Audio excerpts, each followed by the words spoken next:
viuda de Mejía, allá en El Salvador. Bien, vamos entonces al tema de hoy. Vamos a hablar sobre el verdadero arrepentimiento. Lo vamos a hablar así afirmativamente. Este es el verdadero arrepentimiento. Lo estamos afirmando. Este es el verdadero arrepentimiento. Pero como propósito persigo explicar que todos hemos pecado ante Dios. Que todos hemos pecado delante de Dios. Y por lo tanto necesitamos del arrepentimiento de corazón, para que con esa actitud desarrollemos o pidamos la justificación y el perdón de nuestros pecados, y aún así nos entreguemos a obedecer los mandamientos y la ley santa, justa y perfecta de Dios. Entonces, vamos a hablar sobre el arrepentimiento. La primera pregunta para actualizarla es: ¿qué es el arrepentimiento? Vamos a plantear la pregunta y la vamos a resolver en el transcurso del sermón. ¿Qué sucede en la vida de las personas cuando se arrepienten? ¿Qué sucede? Es otra pregunta que vamos a desarrollar en el tema. ¿Y qué tiene que ver el arrepentimiento con la salvación? ¿Será necesario? ¿Es urgente? 3 preguntas básicas que van a ser desarrolladas una a una en su momento oportuno. Repito, ¿qué es el arrepentimiento? ¿Qué sucede en la vida de la persona arrepentida? ¿Y qué tiene que ver el arrepentimiento con la salvación? Para eso quiero invitarlos a que abran sus Biblias en Hechos capítulo 8, versículo 3. Vamos a entrar directamente a Hechos capítulo 8, versículo 3. Hechos 8, versículo 3.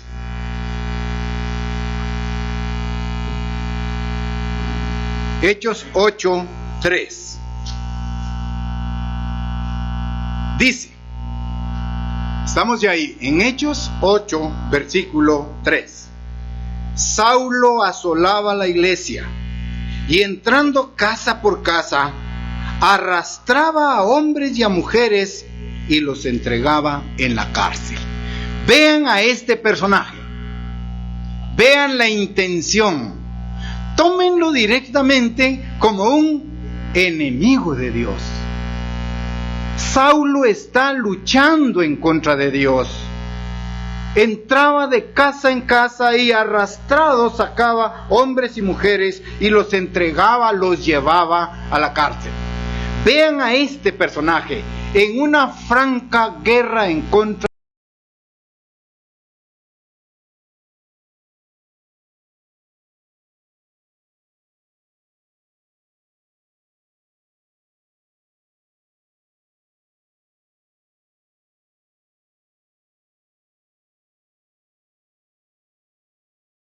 de Dios. Demos vuelta a la página y busquemos ahora el capítulo 9 y el versículo 1 en adelante para ver qué sucedió con este gran personaje. Hechos ahora, capítulo 9, versículo 1. Saulo, vean el nombre, Saulo, respirando aún amenazas y muerte contra los discípulos del Señor, vino al sumo sacerdote. Vean las intenciones. Y le pidió cartas para las sinagogas de Damasco, a fin de que si hallase algunos hombres o mujeres de este camino, pregunto, ¿qué camino? Obedeciendo la ley de Dios, siendo miembros de la iglesia de Dios, ¿sí? Hombres o mujeres de este camino, los trajese presos a Jerusalén. Sigue Saulo, siendo enemigo acérrimo de Dios. 3. Vean qué sucedió. Mas yendo por el camino, aconteció que al llegar cerca de Damasco, repentinamente le rodeó un resplandor de luz del cielo. Y cayendo en tierra, oyó una voz que le decía: Saulo, Saulo, ¿por qué me persigues? Escuchen esa voz melancólica. Saulo, Saulo, ¿por qué me persigues? Versículo 5. Y él dijo, ¿quién eres, Señor? Y le dijo, yo soy Jesús, a quien tú persigues. Dura cosa te es dar coces contra el aguijón. Vean a la reacción. Versículo 6. Él, Saulo, temblando y temeroso, dijo, Señor, esa pregunta tenemos que hacérnosla hoy todos. Señor, ¿qué quieres que yo haga? Vean la conducta de Saulo arrastrando a hombres y mujeres, poniéndolos en la cárcel por seguir el camino de Dios. Pero ahora Dios lo llama. Estamos en el tema del arrepentimiento. Y ahora Él expresa con un corazón compungido y dice, Señor, ¿qué quieres que yo haga? Y el Señor le dijo, sigo la lectura, levántate y entra en la ciudad y se te dirá lo que debes hacer. Vamos al versículo 8. Entonces Saulo se levantó de tierra y abriendo los ojos no veía a nadie. Así que llevándolo por la mano le metieron en el Damasco, donde estuvo 3 días sin ver y no comió ni bebió. Había entonces en Damasco un discípulo llamado Ananías, a quien el Señor dijo en visión, Ananías, y él respondió, heme aquí. Y el Señor le dijo, levántate y ve a la calle que se llama Derecha, y busca en casa de Judas a uno llamado Saulo de Tarso, porque he aquí, vean la actitud, aquel enemigo de Dios, ahora véanlo, he aquí, él ora. ¿Está o no gestándose un cambio de actitud? ¿Está o no funcionando el arrepentimiento? Lo comenzamos a ver. Él ora. Versículo 12. Y ha visto en visión a un varón llamado Ananías que entra y le pone las manos encima para que recobre la vista. Entonces Ananías respondió, Señor, he oído de muchos acerca de este hombre. ¿Cuántos males ha hecho a tus santos en Jerusalén? Vean ese cambio de conducta. En el capítulo 8 vimos que Saulo entraba y arrasaba con todos los hombres y mujeres que seguían el camino de Dios. Y Ananías tenía la información. Sí, había llegado a oídas de Ananías quién era Saulo, un enemigo de Dios, que estaba entrando y arrastraba a la gente por seguir el camino de Dios. Sigo la lectura. 14. Y aún aquí tiene autoridad de los principales sacerdotes para prender a todos los que invocan tu nombre. El Señor le dijo, ve, porque instrumento escogido me es este. ¿Quién? Saulo. Saulo, no ha cambiado nombre. Saulo, para llevar mi nombre en presencia de los gentiles y de reyes y de los hijos de Israel, porque yo le mostraré cuánto le es necesario padecer por mi nombre. 17. Fue entonces Ananías y entró en casa, y poniendo sobre él las manos, dijo, hermano Saulo, vean el trato, hermano Saulo, el Señor Jesús que se te apareció en el camino por donde venías, me ha enviado para que recibas la vista y seas lleno del Espíritu Santo. Y al momento le cayeron de los ojos como escamas, y recibió al instante la vista, y levantándose, vean, sorprendente, fue bautizado, y habiendo tomado alimento, recobró las fuerzas. Estuvo Saulo por algunos días con los discípulos que estaban en Damasco.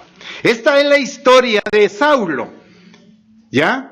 Y vemos las características y actitudes que Saulo tenía. Número 1, enemigo del camino de Dios. Apresaba a todos los que invocaban el nombre de Dios.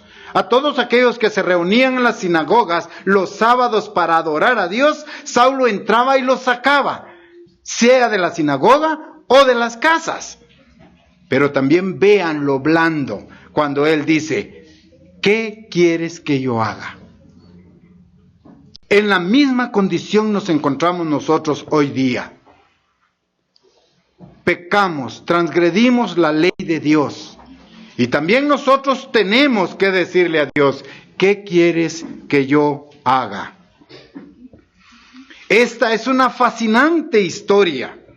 Este viene siendo uno de los mejores ejemplos del Nuevo Testamento de un arrepentimiento real, de un arrepentimiento genuino. Lo que es el arrepentimiento lo hemos leído en 21 versículos para dar respuesta a la interrogante, ¿qué es el arrepentimiento? Podemos sacar lecciones importantes de esta actitud de Saulo, lo que es el arrepentimiento. En esta historia fascinante podemos abstraer la respuesta a cómo se llega al arrepentimiento. ¿Cómo llegó Saulo al arrepentimiento? ¿Con qué actitud? Él dice, ¿qué quieres que yo haga? En otras palabras, se está poniendo a disposición de Dios para que Él provoque los cambios necesarios. Y también podemos sacar la respuesta a la pregunta, ¿cómo saber si el arrepentimiento es auténtico o no? Entonces tenemos ya ahí respuestas dentro de esta historia. Vayamos ahora a la primera carta de Timoteo. Primera carta de Timoteo, capítulo 1, versículo 15 y 16.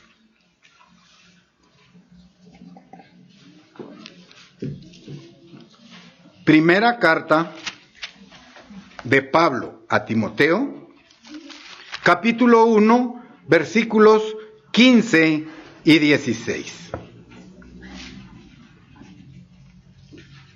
Palabra fiel y digna de ser recibida por todos, que Cristo Jesús vino al mundo para salvar a los pecadores, de los cuales yo soy el primero.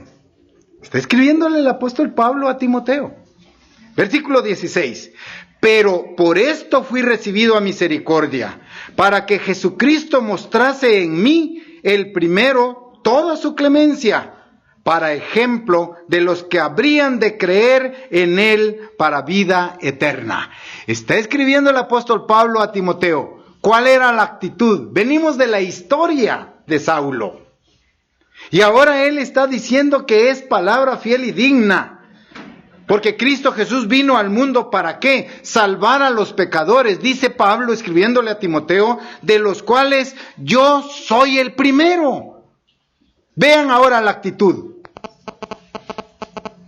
Aceptar que hemos pecado. ¿Está aceptando Pablo que ha pecado?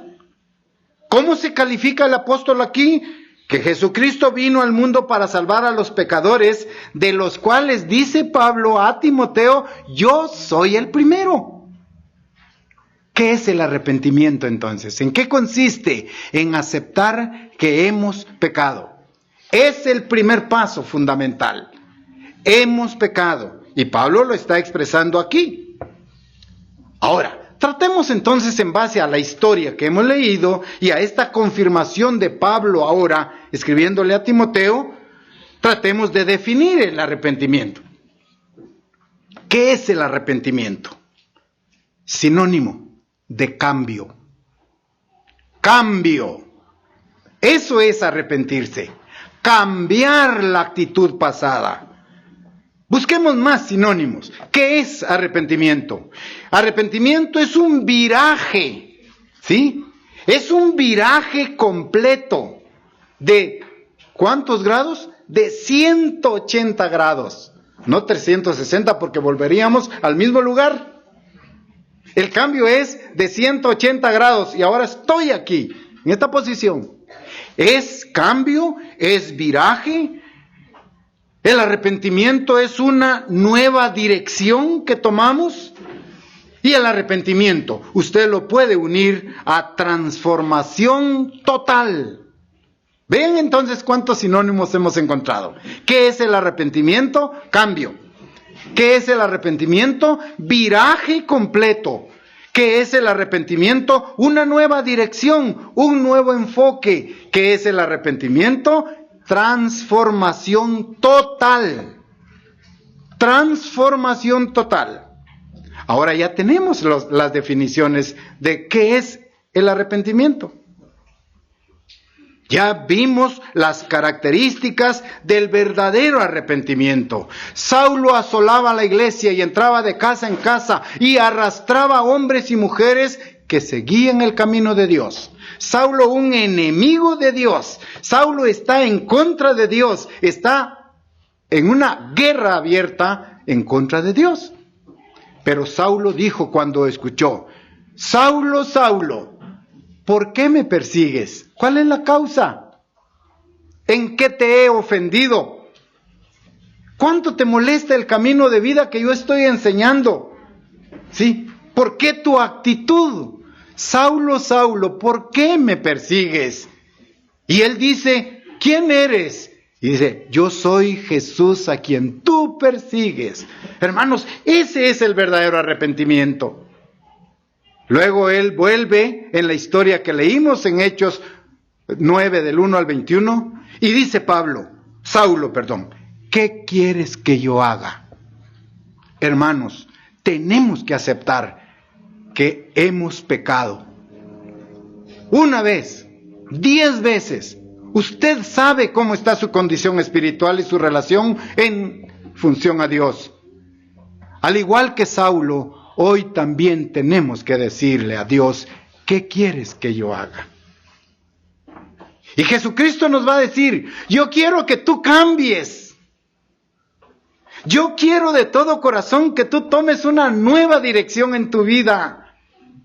Yo te pido hoy que transformes tu vida. Eso es el verdadero arrepentimiento. Bien, pero el arrepentimiento también incluye el hecho de lamentarnos sobre el pecado cometido. Incluye el lamento en una de sus etapas, pero es algo más profundo que lamentarnos. Por ejemplo, un criminal puede lamentarse cuando se halla ante su verdugo.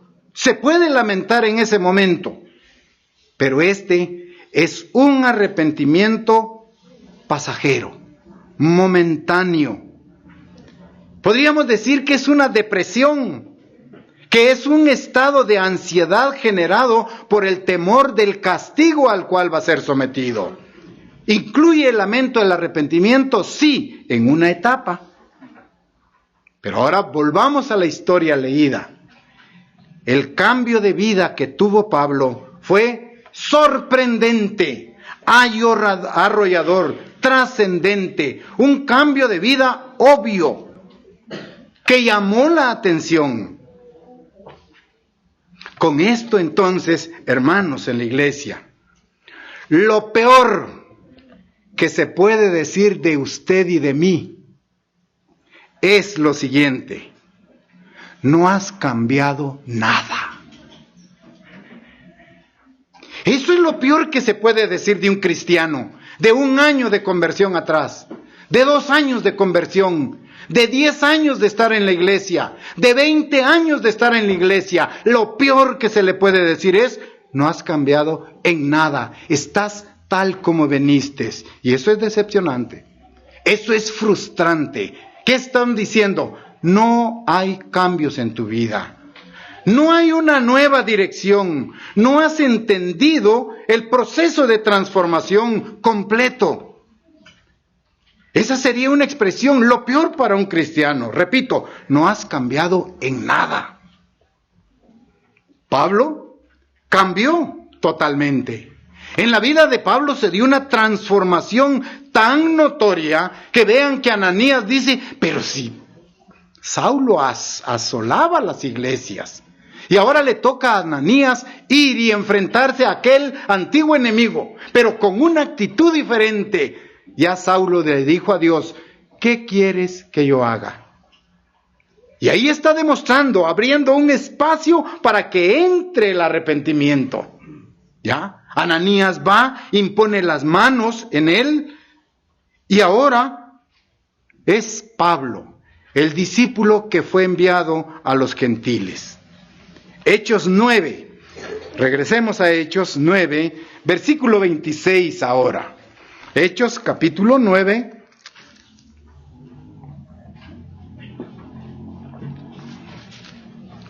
Y versículo 26. Vean que el cambio que subió Pablo sorprendió a todos. Vean ahora Hechos 9, versículo 26. Estamos hablando de Saulo todavía. Cuando llegó a Jerusalén, trataba de juntarse con los discípulos. Fíjense esta situación. Con la reputación que traía de arrastrar y sacar a los hombres y mujeres que estaban siguiendo el camino de Dios, tenía ya una fama de que estaba atacando a los miembros de la iglesia. Y vean ahora esa transformación. Cuando llegó a Jerusalén, trataba de juntarse con los discípulos, pero todos tenían miedo. ¿De quién? De Saulo, no creyendo que fuese discípulo. El cambio había sido notorio. De perseguidor de la iglesia, ahora a uno de los que va en el camino de Dios. ¡Qué cambio más trascendental! ¿Ya? Tenían miedo, no creyendo que fuese discípulo. El cambio fue evidente. ¿Cuánto hemos cambiado nosotros? ¿Cuánto estamos cambiando nosotros? ¿Esos cambios son evidentes? ¿Nuestro carácter impetuoso, rebelde, iracundo, soberbio, ha cambiado? ¿Cuánto hemos cambiado? En la Biblia se habla que debemos hacer frutos dignos de arrepentimiento. Estas son señales evidentes como la conducta de Pablo. Arrastraba a los hombres y mujeres que seguían el camino de Dios y ahora era un discípulo de Dios. ¿Quién eres? Yo soy Jesús, le dijo, a quien tú persigues. Y luego Pablo le dice, ¿qué quieres que yo haga? ¿Qué quieres que yo haga? Esos cambios deben de ser evidentes, notorios y trascendentes. Veamos ahora también en el Antiguo Testamento. Los profetas del Antiguo Testamento sabían que el arrepentimiento verdadero es un cambio definitivo de todo corazón. Veamos la lectura que está en Ezequiel capítulo 33. Ezequiel capítulo 33 y el versículo 11. Ezequiel 33, 11. Vamos a ver ejemplos también que los profetas del Antiguo Testamento sabían que el arrepentimiento genuino es un cambio definitivo. Ezequiel, el profeta, en el capítulo 33, versículo 11. Versículo 11. Diles, vivo yo, dice el Eterno, el Señor, que no quiero la muerte del impío, sino que se vuelva el impío de su camino, y que viva. Volveos, volveos de vuestros malos caminos. ¿Por qué moriréis, oh casa de Israel? Es un llamado al arrepentimiento, ¿sí? Dios no quiere que ninguno de nosotros, aunque haya cometido pecado, muera eternamente. Yo no quiero que muera el impío, sino que vuelva de sus malos caminos. Esto es, que se arrepienta de corazón. Es el tema que nosotros tenemos que abordar previo a la Pascua. Es de prepararnos para tomar la Pascua dignamente, comprendiendo el compromiso que implica el participar de la sangre y del cuerpo de Jesucristo. Volveos, volveos de vuestros caminos. ¿Por qué moriréis, oh casa de Israel?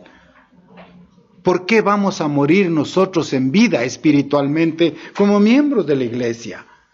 Este es el mensaje de Ezequiel. Pero ahora lo vamos a respaldar con la opinión de Jeremías, que es otro de los grandes profetas. Jeremías en el capítulo 31, los versículos 18 y 19.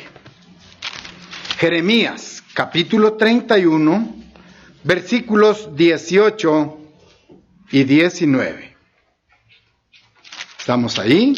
Jeremías 31, versículos 18 y 19. Conviérteme y seré convertido, porque tú eres el eterno mi Dios, porque después de que me aparté, vean la actitud de pecado, porque después de que me aparté, tuve arrepentimiento, y después que reconocí mi falta, herí mi muslo, me avergoncé y me confundí, porque llevé la afrenta de mi juventud. Vean la reacción de un genuino arrepentimiento allí. Es eso lo que necesitamos nosotros analizar. El arrepentimiento es un punto de donde no hay regreso. Ya no hay regreso, ¿sí? Llega un momento en el cual tenemos que estar totalmente convencidos de que hemos pecado en contra de Dios. Nuestra actitud de rebeldía siempre está allí. La naturaleza humana gobernando, dirigiendo mi actitud y mis pensamientos. ¿Sí? El arrepentimiento entonces es el momento en el cual ya no hay regreso. El arrepentimiento es la decisión crítica de nuestra vida. Es de analizar qué estamos haciendo con el conocimiento que Dios nos da. ¿Lo estamos manchando? ¿Lo estamos mal utilizando? El arrepentimiento es esa crisis en la mente de la persona, en la mente de la persona arrepentida. Ya no hay posibilidad de regreso, ya no hay retorno. Los términos de Dios son incondicionales ante el arrepentimiento. Hechos, una vez más, capítulo 3, versículo 19 ahora. Hechos 3, 19. Capítulo 3 de Hechos, versículo 19.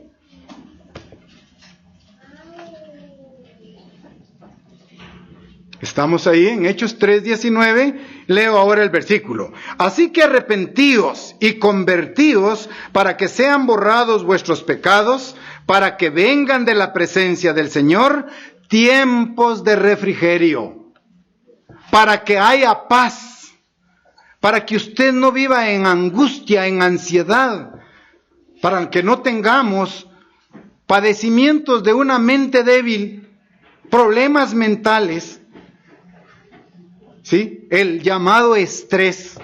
Para que no tengamos esa actitud, necesitamos escuchar. Arrepentíos y convertíos para que sean borrados vuestros pecados y que vengan ahora tiempos de paz, de refrigerio, de vivir en un oasis. No importan las circunstancias, pruebas o dificultades que tengamos. Enfocamos correctamente el problema, sacamos lecciones de nuestros errores. Dice, arrepentíos y convertíos. Bien. El concepto de pecado está definido en la Biblia. Pecado es la infracción de la ley. Pecado es la infracción del decálogo de Dios. La ley de Dios, la ley espiritual que debe regir nuestras actitudes, nuestros pensamientos. Miren cómo es la ley de Dios. Quiere regir las relaciones entre esposo y esposa. ¿Quién la debe dirigir? La ley de Dios. La ley de Dios quiere dirigir la relación padre-hijo a través de la ley de Dios. Por medio de la ley de Dios también se puede establecer la perfecta relación entre hermanos. La ley de Dios regula. Quiere regular también las relaciones entre amo y siervo, entre empleador y empleado, entre la propiedad privada y la propiedad pública. Leamos Éxodo capítulo 20 para poder comprobar esas relaciones que regula la ley de Dios. Éxodo 20,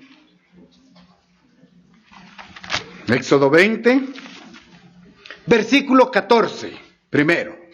Y vamos a ir estableciendo cómo la ley de Dios regula la relación esposo-esposa, esposo-hijo, hijo o hermanos, propiedad privada, etc.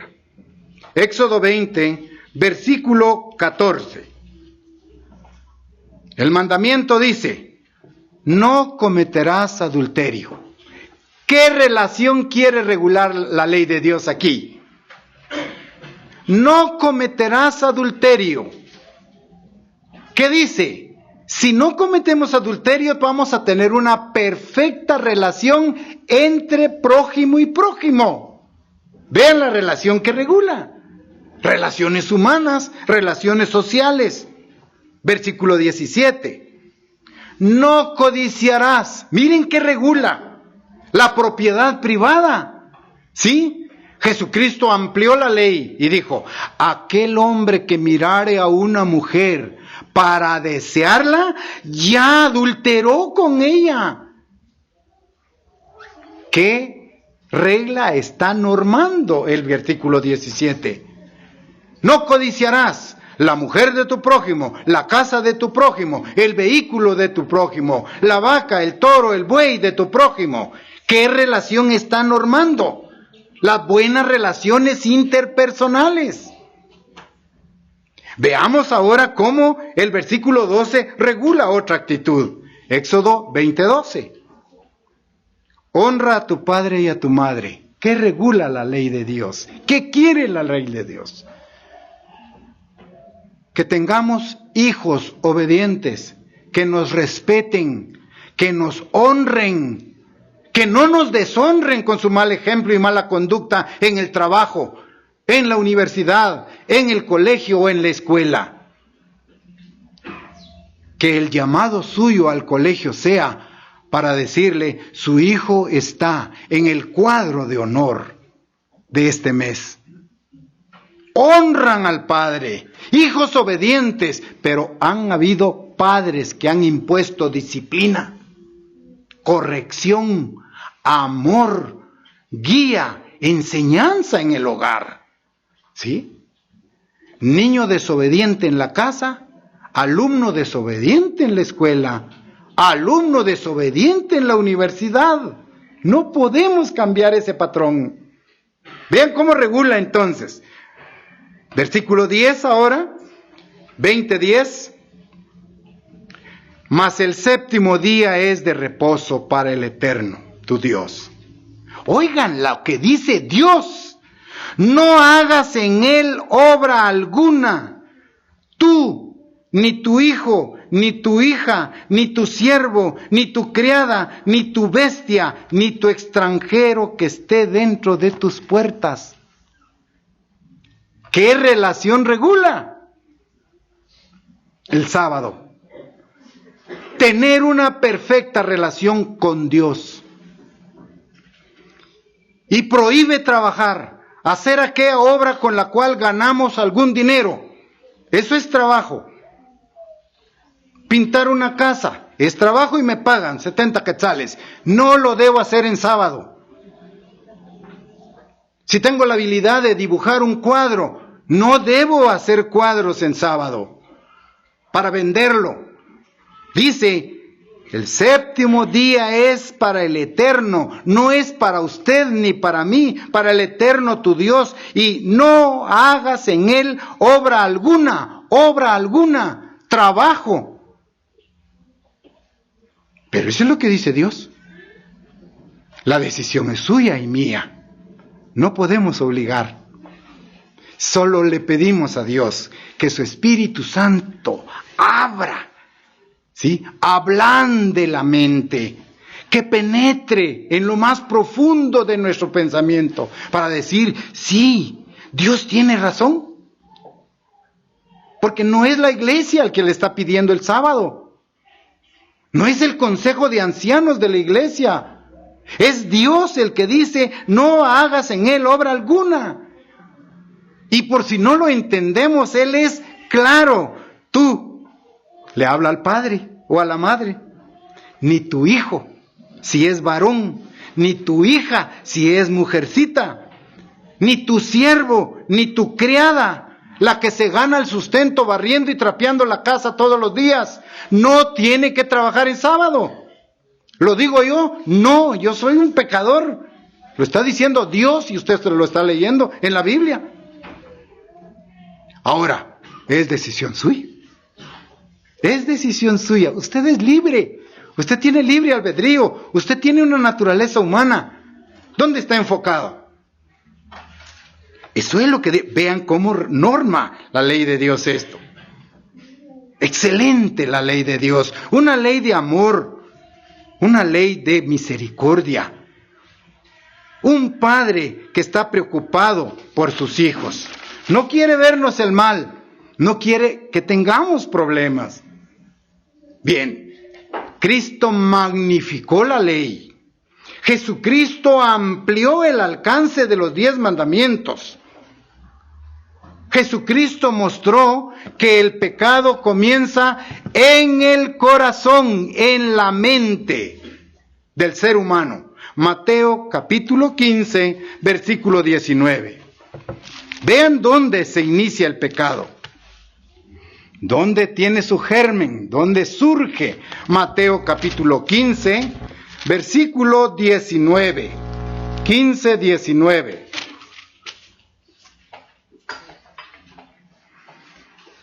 Versículo 19. Vean cómo Cristo amplió el alcance de los 10 mandamientos. ¿Qué dice el versículo 19? Porque del corazón salen los malos pensamientos, los homicidios, los adulterios, las fornicaciones, los hurtos, los falsos testimonios, las blasfemias. ¿De dónde sale el pecado? ¿Dónde se origina? Porque del corazón, de la mente, salen los malos pensamientos. Vean qué sale, qué engendra la naturaleza satánica.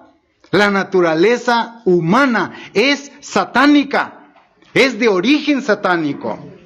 Los homicidios, los malos pensamientos, las fornicaciones, los hurtos, los falsos testimonios, salen de la mente.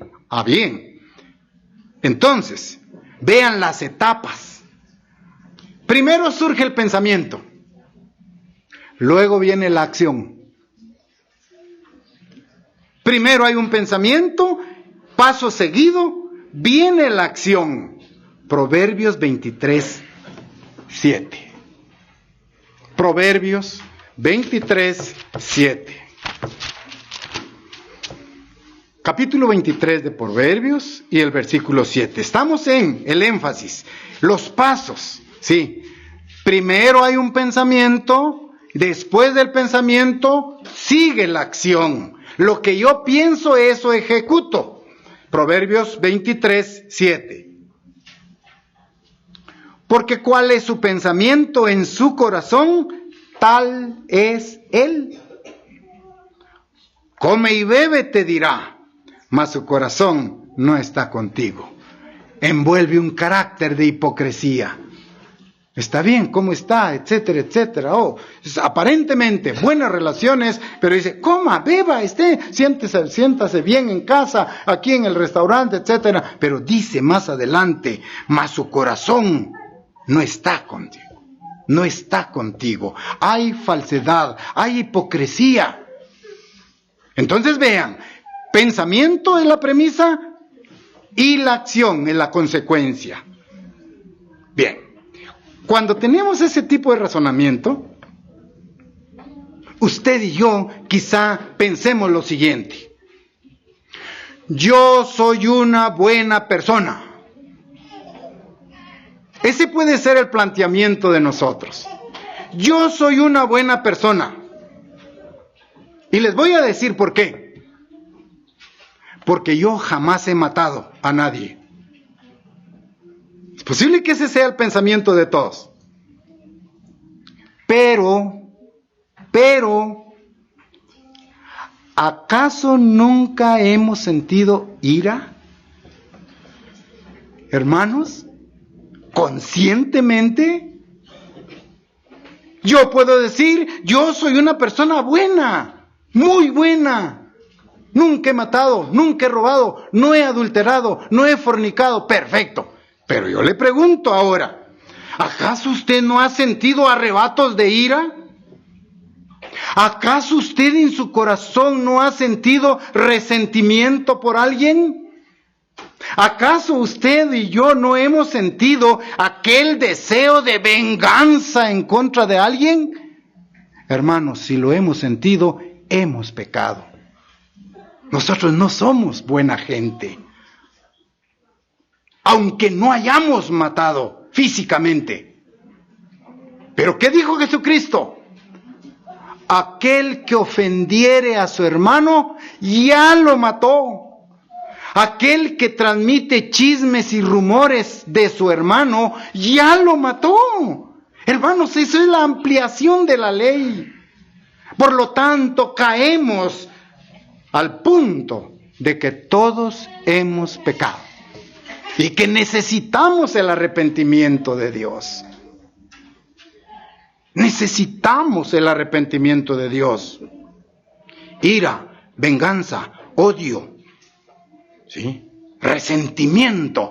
¿Cómo hemos ardido? ¿Sí? Nuestras entrañas se conmueven cuando estamos llenos de ira. Y no hablamos, pero con una expresión facial se lo decimos a gritos al prójimo. ¿Sí? Lo que no sale con una palabra sale por actitudes. Nuestro rostro expresa actitudes de ira, de resentimiento, de odio, de rechazo. Y escuchen bien, escuchemos bien. Si hemos sentido ira, resentimiento, venganza, estas son emociones que nos están preparando espiritualmente el corazón para llevarnos a los actos que estamos sintiendo. ¿Estamos entendidos? Si sentimos ira y resentimiento, si tenemos venganza en nuestro corazón, hermanos, mucho ojo en esto, porque son emociones que nos están preparando la mente para llevarnos al acto de ira, a consolidar el resentimiento, a cobrarnos esa deuda. Mucho cuidado. Si dejamos que esas emociones se transformen en acciones, si nos atreviéramos a cumplirlos, ira, resentimiento y venganza que hay en nuestro ser humano, nos llevan a cometer actos sumamente peligrosos. Por lo tanto, entendemos que dentro de nosotros no existe bondad. No hay motivaciones altruistas. ¿Sí? No hay bondad, no hay misericordia, no hay actitudes altruistas, solo queremos obtener. Y el camino del obtener es de Satanás. El camino de dar es de Dios. Dar, dar y dar. Jeremías 17:9. Es un versículo que usted ya lo tendrá en la mente, pero lo vamos a leer. Jeremías capítulo 17, versículo 9. Jeremías 17:9.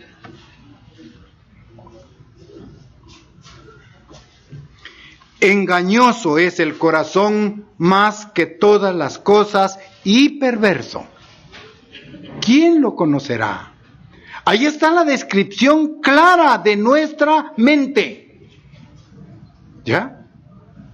Entonces, no vale el argumento que usted y yo podamos tener diciendo que somos buenas personas, porque no hemos matado, no hemos adulterado, no hemos fornicado físicamente. Pero repito, si en nuestro corazón hay ira, resentimiento, venganza, son emociones que nos pueden llevar a la acción.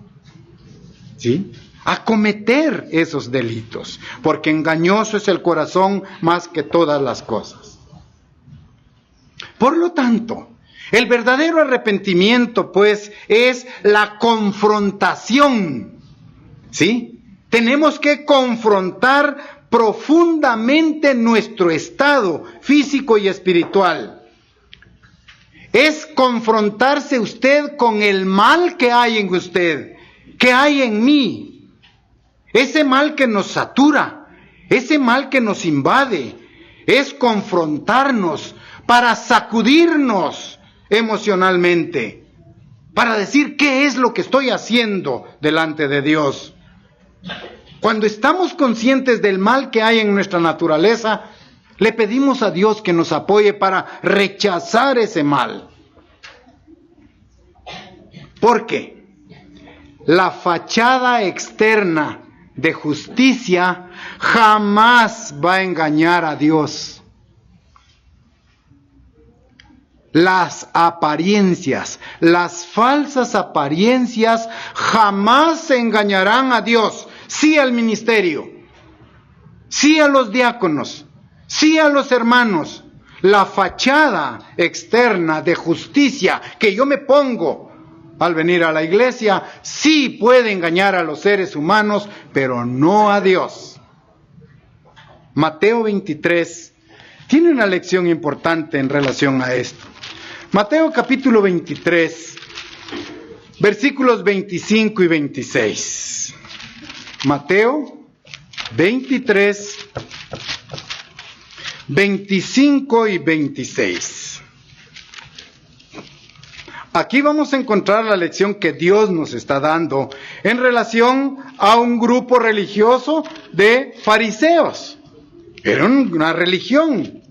Y vean qué dice en relación a esto. Mateo capítulo 23, vamos a leer los versículos 25, 26 al 28. Estamos ahí. Mateo 23, 25. Dice: ¡ay de vosotros, escribas y fariseos, hipócritas! Porque limpiáis lo de fuera del vaso y del plato, pero por dentro estáis llenos de robo y de injusticia. Vean la fachada externa de justicia no engaña a Dios. Sigo en la lectura, versículo 26. Fariseo ciego, limpia primero lo de dentro del vaso y del plato, para que también lo de fuera sea limpio. Eso es lógico. No vamos a lavar un vaso por fuera. Y si lo hacemos por apariencia. El vaso aparenta estar limpio, pero adentro hay suciedad. Así es la naturaleza humana. Así es el ser humano. Versículo siguiente, 27. ¡ay de vosotros, escribas y fariseos, hipócritas! Porque sois semejantes a sepulcros blanqueados, que por fuera a la verdad se muestran hermosos, mas por dentro están llenos de huesos de muertos y de toda inmundicia. 28. Así también vosotros por fuera a la verdad os mostráis justos a los hombres, pero por dentro estáis llenos de hipocresía e iniquidad. ¿Qué hay en el corazón de cada uno de nosotros? ¿Con qué intención venimos hoy a la iglesia? ¿De aparentar? ¿Poner la fachada externa? ¿Pero qué traemos en el corazón? ¿Qué tenemos en el corazón? Eso solo Dios y usted lo sabe. Solo Dios y usted. Nadie más. Ningún hombre puede entender el corazón de otro hombre o de otra mujer. Por eso enfatizo, la fachada externa de justicia jamás engaña a Dios. Hablando de los fariseos, Jesucristo fue franco y les dijo: ¡ay de vosotros! ¡Qué lamento de ustedes! ¡Qué situación más lamentable en la que están! Pudo haber parafraseado Jesucristo. Procuren limpiarlo de dentro. Pensamientos, corazón limpio. ¿Sí? Entonces van a haber frutos dignos de arrepentimiento. Entonces vamos a crecer individualmente. Entonces vamos a avanzar en el camino al cual Dios nos ha llamado. Esas lecturas nos deben hacer reflexionar profundamente. Estamos en el tema del arrepentimiento. Leímos, así también vosotros por fuera a la verdad os mostráis justos ante los hombres, pero por dentro estáis llenos de hipocresía. Y nos habla personalmente. Este mensaje es para mí. Tenemos que apropiarnos de él. No es para la derecha, izquierda, ni adelante y atrás. No, es para mí, pero por dentro estáis llenos de hipocresía e iniquidad. Voy con otro ejemplo. Ustedes saben la historia. El joven rico. El joven rico que se entrevistó con Jesucristo, él pensó que estaba muy bien espiritualmente. Cuando Cristo lo evaluó, cuando Cristo lo confrontó con los 10 mandamientos, este joven rico le preguntó y le dijo, a ver, ¿qué tengo que hacer para tener vida eterna? Mateo 19:20, estamos ahí cerquita. Mateo 19:20. Vean la actitud del joven rico. Jesucristo lo va a confrontar ahora con los 10 mandamientos. Y vean qué dice. Mateo capítulo 19, versículo 20. El joven le dijo, todo esto lo he guardado desde mi juventud.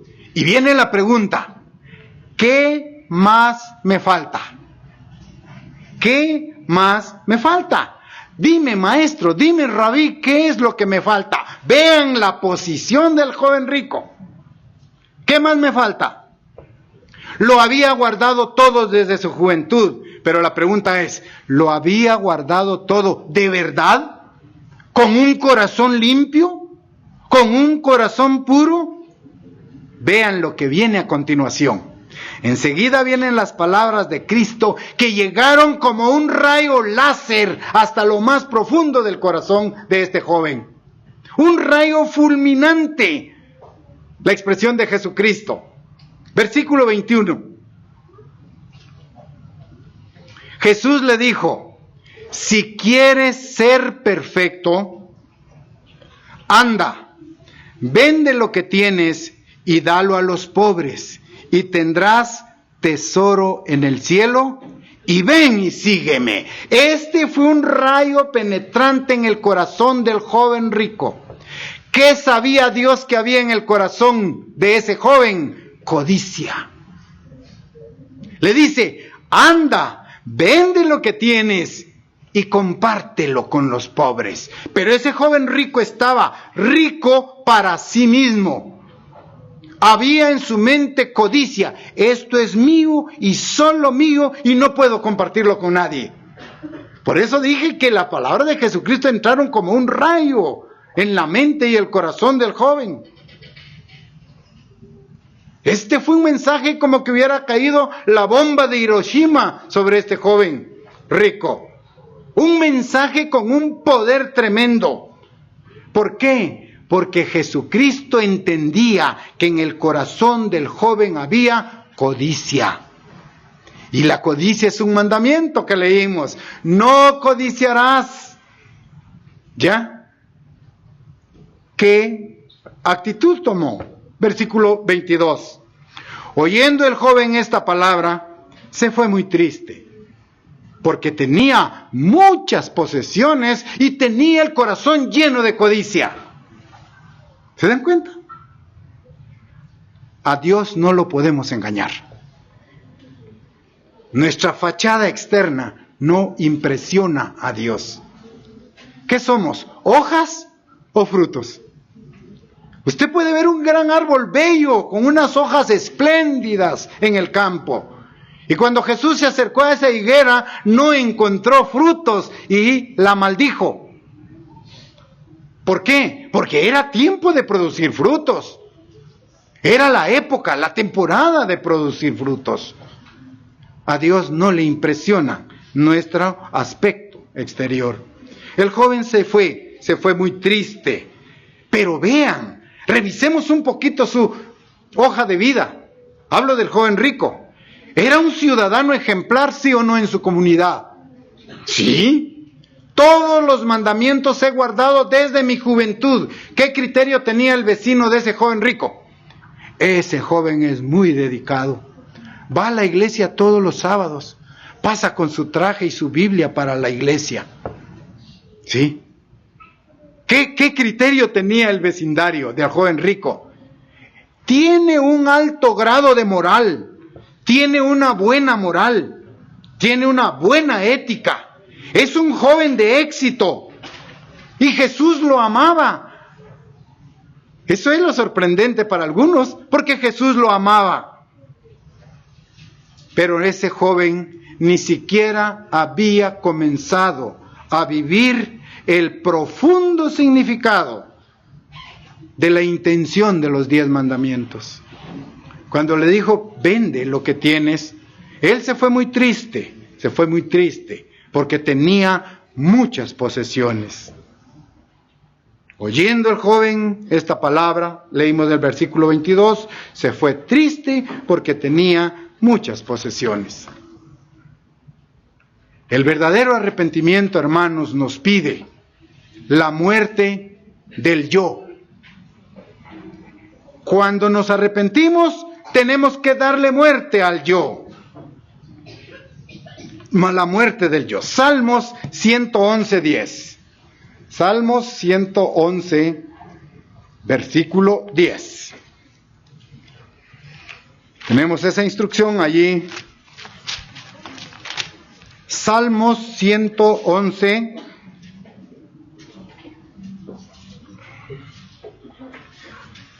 versículo 10.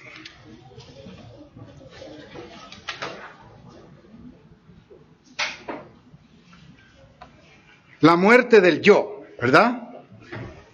Hermanos, para poder entender un conocimiento, debemos estar dispuestos a pagar el costo. Repito, para poder entender un conocimiento de Dios, debemos de estar dispuestos a pagar el costo. Vean el Salmo 111:10 que dice, el principio de la sabiduría es el temor del Eterno. Buen entendimiento tienen todos los que practican sus mandamientos. Repito entonces, que para entender un conocimiento de Dios, debemos estar dispuestos a pagar el costo. Y dice aquí, el principio de la sabiduría es el temor del Eterno, buen entendimiento tienen todos los que guardan sus mandamientos. Entonces, ¿cuál es el costo? El precio es demasiado alto para la mayoría. El precio para comprender los conocimientos de Dios son muerte al yo y la decisión de aplastar el egoísmo que hay en nosotros. Por eso Pablo dijo a voz llena, ya no vivo yo, Cristo vive en mí. Muerte del yo, muerte de esa naturaleza humana, egoísta, llena de odio, de rebeldía, ¿sí? De resentimiento. El costo de comprender las verdades de Dios implica muerte del yo y la decisión de aplastar el egoísmo, la vanidad, rebajar el ego que hay en nosotros. El costo del entendimiento de la palabra de Dios es tener la humildad para reconocer que estamos quebrantando la ley de Dios día a día a veces. Estamos quebrantando la ley de Dios en espíritu y la letra, la intención de los 10 mandamientos. El costo también es la fuerza de voluntad para poner en acción esa confrontación entre el mal que hay en mi naturaleza es parte del costo. El costo es la tenacidad para luchar año tras año en contra de mi naturaleza humana, venciendo a Satanás, venciendo mi naturaleza humana, venciendo a la sociedad, pero se requiere tenacidad. ¿Acaso no implica esfuerzo desarraigar nuestros malos hábitos? ¿No implicará esfuerzo desarraigar nuestras malas costumbres? Aquellas suposiciones erradas, aún en momentos de prueba y tribulación. De esto que he hablado se trata la esencia de la vida del cristianismo. Tenemos que vencer, tenemos que tener la tenacidad para luchar año tras año, día tras día, en contra de malos hábitos, malas costumbres, malas expresiones, desarraigar de nuestro interior ira, egoísmo, vanidad, y pedirle a Dios, como Salomón, que nos dé sabiduría, humildad, entendimiento. Sin embargo, la naturaleza humana sigue gobernando. Romanos capítulo 3, versículos 9 al 11. Romanos 3, 9 al 11.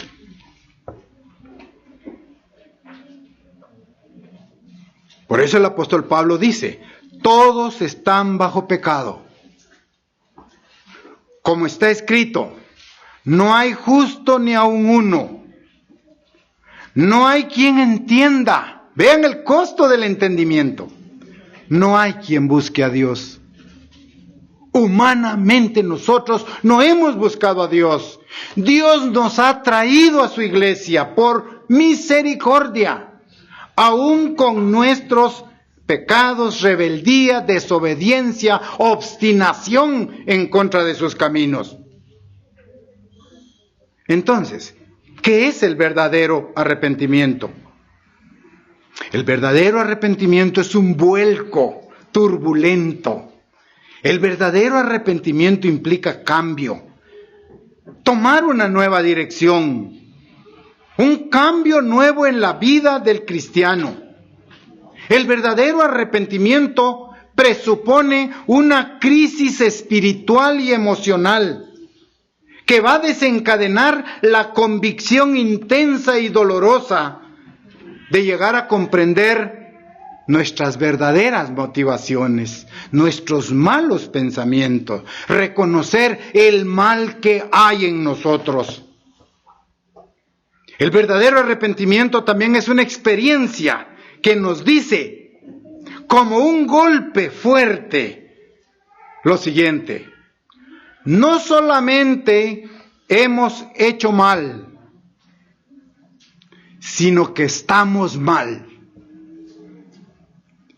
Ese es el verdadero arrepentimiento, el que nos hace provocar esta situación. No solo estoy mal, sino que he hecho mal. Es aceptar que he quebrantado la ley de Dios. Ese es el genuino arrepentimiento. Salmos 51:5. Salmos 51:5. Es el salmo que escribió David, producto del genuino arrepentimiento que había ya en el corazón de él. Repito, el verdadero arrepentimiento no solo es aceptar que he hecho el mal, sino aceptar también que estoy mal delante de Dios. Ese es el arrepentimiento. Salmo 51:5. He aquí, dijo David, en maldad he sido formado, y en pecado me concibió mi madre. Ese es el verdadero arrepentimiento. No solo decir que he hecho mal, sino decir que estoy mal delante de Dios. Los verdaderos arrepentidos, entonces, se han sentido escandalizados por el engaño, por la mentira y la envidia y la vanidad que domina en su vida, tanto de palabra como de acción. Allí va el verdadero arrepentimiento. También incluye el deseo de un corazón quebrantado, entregado a Dios, para dejarnos en las manos de Dios, que Él nos rehaga, que Él reestructure, que obre una reingeniería en nuestro cuerpo espiritual. El verdadero arrepentimiento es la dolorosa certeza de que tantos nuestros pecados personales, nuestras malas costumbres, nuestros malos hábitos hicieron necesario el tormentoso sufrimiento y muerte de Cristo. Ese es el verdadero arrepentimiento. Por lo tanto, el verdadero arrepentimiento tiene que ser para con Dios y nadie más. Para con Dios y nadie más. Una persona arrepentida va a ser aquella que va a temblar ante la palabra de Dios y no ante las opiniones de los hombres.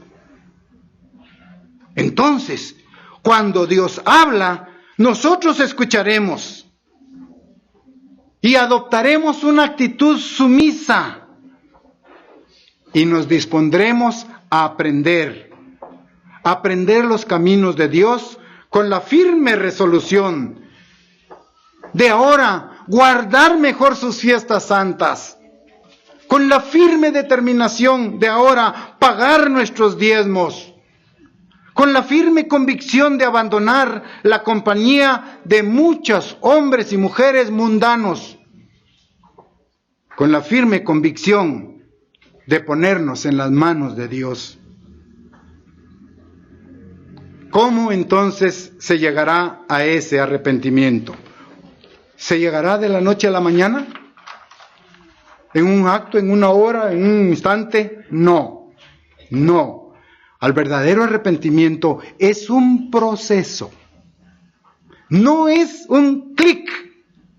No, es entrar a un proceso, paso a paso, etapa por etapa, que nos llevará al final a la promesa de la vida eterna. Hechos 11, 18. Los Hechos de los Apóstoles, capítulo 11, versículo 18. Entonces, oídas estas cosas, callaron y glorificaron a Dios diciendo: de manera que también a los gentiles ha dado Dios. Vean, ¿quién da el arrepentimiento?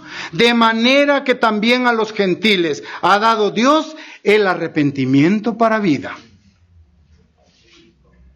El arrepentimiento, hermanos, es un don de Dios. Dios el Padre escoge personalmente a aquellas personas con las cuales va a trabajar. Juan 6:44, que no vamos a ir, pero dice: ninguno puede venir a mí si el Padre no le trajere. Entonces estoy enfatizando que el arrepentimiento es la actitud de Dios el Padre, escoge personalmente a el individuo para darle su verdad. Entonces la persona comenzará a ver el camino de Dios, comenzará a ver la vida tal como es, comenzará a conocer su naturaleza pecaminosa y pedirle a Dios, al igual que Saulo: Señor, ¿qué quieres que yo haga? ¿Qué es lo que quiere Dios de nosotros hoy? Que le entreguemos su corazón en obediencia, que seamos sinceros, que sintamos ese profundo dolor que hemos pecado en contra de su ley santa y justa. El arrepentimiento, hermanos, es ese proceso en el cual debemos entrar.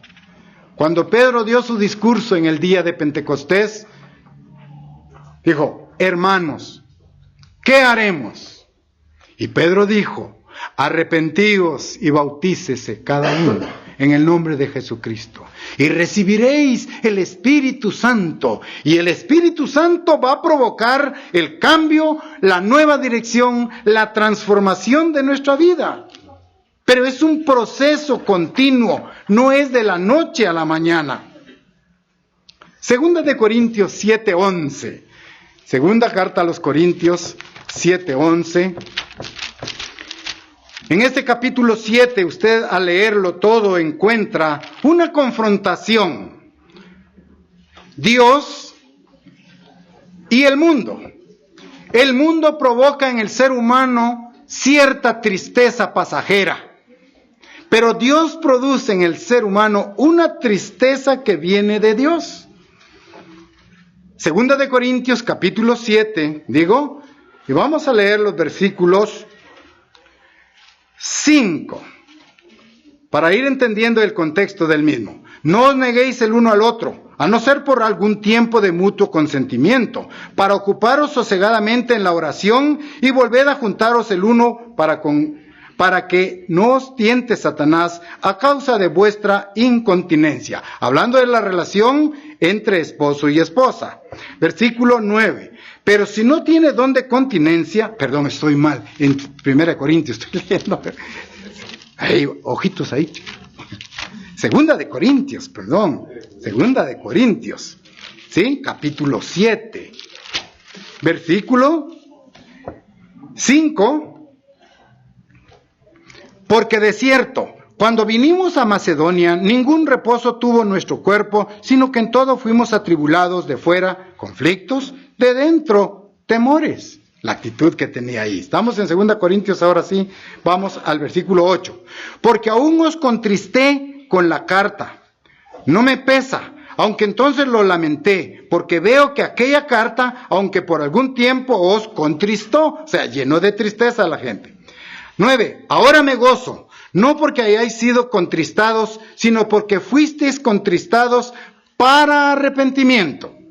Porque habéis sido contristados según Dios, para que ninguna pérdida padecieseis por nuestra parte. Porque la tristeza, que es según Dios, produce arrepentimiento para salvación, de que no hay que arrepentirse, pero la tristeza del mundo produce muerte. Vean ese contraste, una tristeza del mundo que produce muerte, llena de hipocresía y de consuelo. Estoy bien, no estoy pecando. Yo me veo bien delante de Dios, aunque estemos pecando. Pero vean la tristeza de Dios ahora, versículo 11. Porque he aquí, esto mismo de que hayáis sido contristados según Dios, vean los efectos. ¿Qué solicitud produjo en vosotros? ¿Qué defensa? ¿Qué indignación? ¿Qué temor? ¿Qué ardiente afecto? ¿Qué celo? ¿Qué vindicación? En todo os habéis mostrado limpios en el asunto. En otras palabras, el arrepentimiento que proviene de Dios desencadena estas características del versículo 11. Veámoslo, analicémoslo rápidamente. Dice, ¿qué solicitud? Estoy en el 11. Esa palabra solicitud se refiere a las nuevas costumbres que el creyente arrepentido practica.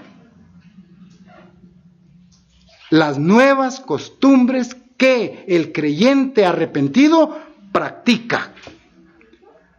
El creyente arrepentido ahora es prudente. Quiere evitar que se vuelvan a repetir los pecados del pasado.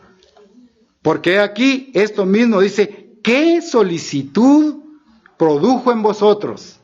Y la solicitud, repito, es la actitud del creyente de no repetir los mismos pecados del pasado. Vean el enfoque. Ahora dice, ¿qué solicitud, verdad? Luego, ¿qué defensa? ¿A qué se refiere esto? La persona arrepentida debe buscar con ansias la aprobación de Dios. La persona arrepentida debe buscar que se le absuelva totalmente la culpa. ¿Qué defensa? Le irrita saber que él mismo dio entrada al pecado. ¿Qué defensa? Vean ahora la expresión. ¿Qué indignación? ¡Qué indignación! Cuando el verdadero arrepentimiento de Dios llega a usted, usted tiene que sentir esa indignación en contra del pecado que ha cometido. Es ofensivo ver cómo Satanás tendió sus lazos, nos puso la trampa y nos hizo caer en el pecado. Es ofensivo, porque el verdadero arrepentimiento que proviene de Dios nos hace surgir una indignación en contra de lo que hemos hecho. Salmo 63:1. Salmo 63:1. Salmo 63:1. Dios mío, eres tú. Puede esperar que llegue. Salmos 63:1. Dios mío eres tú. De madrugada te buscaré, mi alma tiene sed de ti, mi carne te anhela, en tierra seca y árida, donde no hay aguas. ¡Qué defensa la que tenemos a nuestro favor! ¿Sí? ¡Qué defensa! Volviendo al versículo 7, el capítulo 7, versículo 11, dice ahora, ¡qué temor! Vean el arrepentimiento de Dios, produce un temor. El temor es un componente del arrepentimiento. Proverbios 1:7. Estamos cerca. Proverbios 1:7. Proverbios, capítulo 1, versículo 7, dice, el principio de la sabiduría es el temor del Eterno. Vean este versículo. El principio de la sabiduría es el temor del Eterno. Cuando llegamos a entender que para Dios quebrantar el sábado es tan grave como cometer asesinato, grábelo bien, por favor. Transgredir el sábado es igual que cometer asesinato. Transgredir el sábado es lo mismo que cometer adulterio. Transgredir el sábado es lo mismo que robar. Cuando comprendemos eso, nos da temor desobedecer, guardar perfectamente el sábado. Nos da temor. Hebreos 12:28. Hebreos 12:28. Hebreos 12:28. Así que recibiendo nosotros un reino inconmovible, tengamos gratitud y mediante ella, gratitud, sirvamos a Dios, agradándole con temor y reverencia toda la ley de Dios. Porque Jesucristo dijo, aquel que infringiere uno de los mandamientos más pequeños y así lo enseñare, así será llamado también. Entonces, hermanos, no hay pecados rojos, verdes ni amarillos. No hay pecados mayores, medianos y menores. Pecado es pecado. Infracción de la ley. Si quebrantamos el sábado, nos hacemos culpables de asesinato, adulterio, fornicación, de deshonrar a nuestro padre y a nuestra madre, de tener dioses ajenos. Es lo mismo. ¿Sí? Eso es lo delicado de nuestra situación. ¡Qué ardiente deseo!, dice el versículo de 2 de Corintios 7:11. ¡Qué ardiente deseo! Esto pide de nosotros el deseo ardiente de sentirnos impulsados por el deseo de sacudirnos y enderezar nuestra vida de pecado y seguir los caminos de Dios. El arrepentimiento de Dios provoca. ¡Qué celo!, dice, provoca. ¡Qué celo! El cristiano auténtico no camina en la cuerda floja. El cristiano auténtico no está cerca del abismo espiritual. El cristiano auténtico sabe que tiene que poner distancia entre él y el pecado. Los vehículos de transporte, digamos, público, siempre mantienen un letrero: guarde su distancia. El verdadero cristiano debe hacer caso de ello. Guardar la distancia entre usted y sus pecados. Ya no más pecados. Cristo vive en mí. El Espíritu Santo va a ayudarme a vencer el pecado. ¡Qué celo el del verdadero cristiano! Se entrega a la obra de Dios. ¿Sí? Participa, colabora. Salmo 51, 13 al 19. Salmo 51. Vean el celo que surgió en David después de haber cometido asesinato y adulterio. Viene de esa acción. Salmo 51, versículos 13. Vean el celo de David ahora. Entonces enseñaré a los transgresores tus caminos. Está hablando David que ha cometido adulterio y asesinato. Pero vean el cambio y el celo con el cual ahora él se entrega a las obras de Dios. Entonces enseñaré a los transgresores tus caminos y los pecadores se convertirán a ti. 14. Líbrame de homicidios. Es que ya había cometido uno. Líbrame de homicidios, oh Dios, Dios de mi salvación. Cantará mi lengua tu justicia. Señor, abre mis labios y publicará mi boca tu alabanza. Porque no quiero sacrificio, que yo lo daría. No quieres holocaustos. Los sacrificios de Dios son el espíritu quebrantado. Al corazón contrito y humillado no despreciarás. Haz bien con tu benevolencia a Sión. Edifica los muros de Jerusalén. Vean cómo ora por la obra de Dios.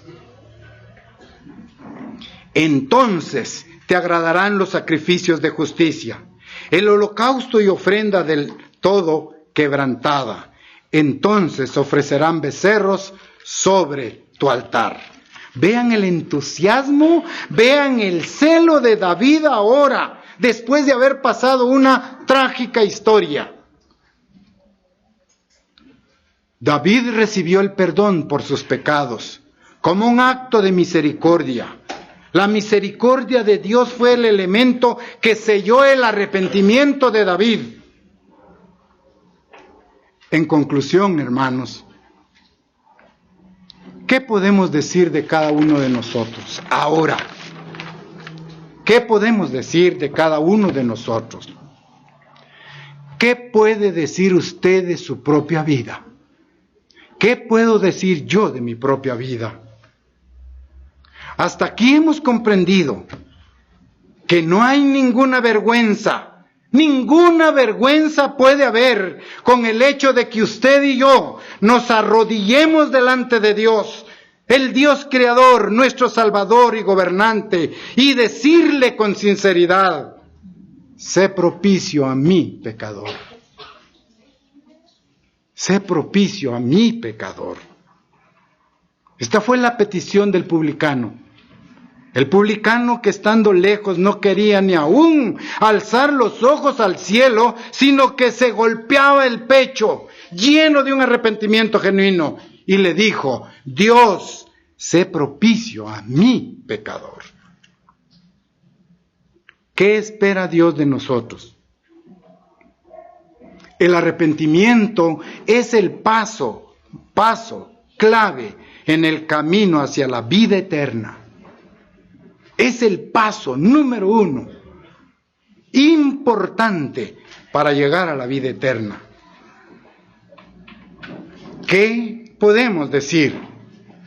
Hoy nosotros podemos apropiarnos de aquella linda historia que está en Lucas 15, 21 al 24. Lucas 15, 21 al 24. Que dice, Lucas capítulo 15, 21 al 24.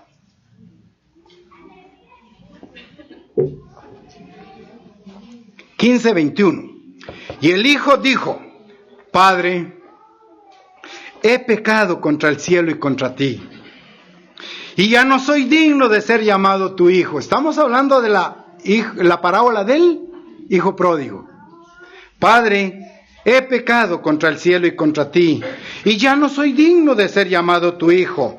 Pero el padre dijo a sus siervos: sacad el mejor vestido, vestidle, poned un anillo en su mano y calzado en sus pies, y traed el becerro gordo, matadlo y comamos y hagamos fiesta, porque mi hijo muerto era y ha revivido, se había perdido y es hallado.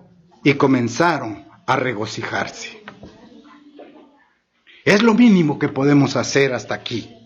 Preguntarnos, ¿qué vamos a hacer? ¿Seguiremos con apariencias delante de Dios? ¿Seguiremos con Dios solo a medias? Todo empieza con el primer paso.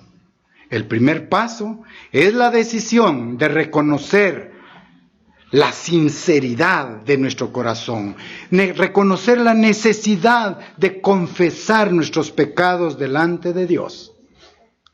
Ese paso necesita la fuerza y la sabiduría para aceptar que no solamente obramos mal, sino que estamos mal delante de Dios. Este es el verdadero arrepentimiento. Hechos 9, 4 al 6. Hechos, capítulo 9, versículos 4 al 6. Y cayendo en tierra, oyó una voz que le decía: Saulo, Saulo, ¿por qué me persigues? Él dijo: ¿quién eres, Señor? Y le dijo: yo soy Jesús, a quien tú persigues. Dura cosa te es dar coces contra el aguijón. Él, temblando y temeroso, dijo: Señor, ¿qué quieres que yo haga? Y el Señor le dijo: levántate, entra en la ciudad y se te dirá lo que debes hacer. Hermanos, también nosotros debemos de decirle a Dios con un corazón sincero: Señor, ¿qué quieres que yo haga?